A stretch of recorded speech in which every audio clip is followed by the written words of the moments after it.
Welcome both. Thanks so much for joining us. Really appreciate it. Tell us a bit about Blas and Fwyd. Well, Charlie was expecting a child and we were living and working in London, and the thought of having a little Londoner was too great, and I wanted to come back to Wales, and Charlie came with me, and again there was no jobs. There were no jobs at all in our industry, which was food and drink, and I was concerned where we were going to buy our own type of food and drink that we enjoyed. So we had to start the business. And it started with two cost centres, one buying products in and one producing foods. And then we had three profit centres. One was retailing, one was wholesaling, and one was catering. And it's as simple as that, and that's what we do today. And what sort of products are you sourcing then, and from where? Don't give us the full list, but what sorts of, and how do you go out looking for, I guess, those products that fill that gap that you identified for yourself, the products that you like? We work with 220 plus food and drink producers in Wales, and we do their distribution for them. So that means that every town in Wales gets a delivery twice a week from us. And that means that there's availability of Welsh food and drink throughout Wales and the marshes. We also keep a range of about 1,600 wines, and we source foods from all over Europe and the world as well.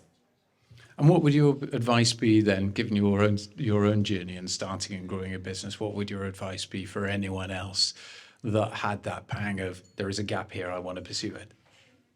Believe in your business and carry on, find the answers. I mean, through COVID, when the lockdowns came, we were too small to have Cobra meetings.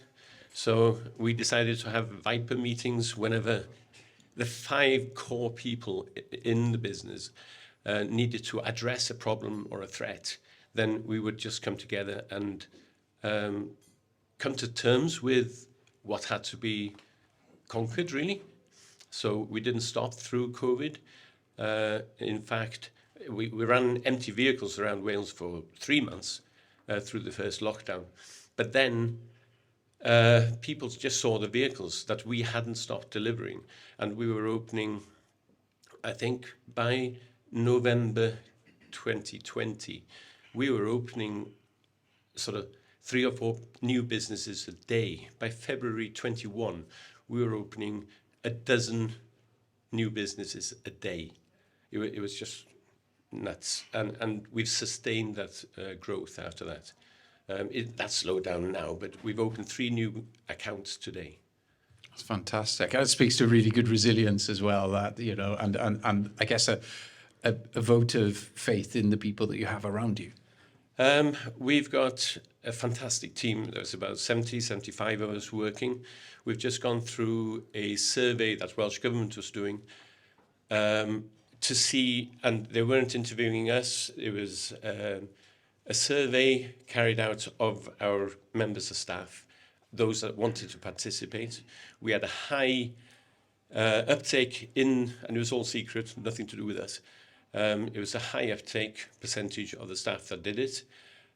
We scored the best company in Wales, and if we'd gone into the Sunday Times equivalent, then we would have been in the top 50 companies. That's a fantastic accolade, and sort of central, obviously, we hear central to all our businesses are the people that work within them. But for you to have that vote of confidence and the return for that to be seen by your team is really quite something. And I think why you are rightly deserving of recognition, not just by your community, but by FSB. Thank you so much indeed. FSB.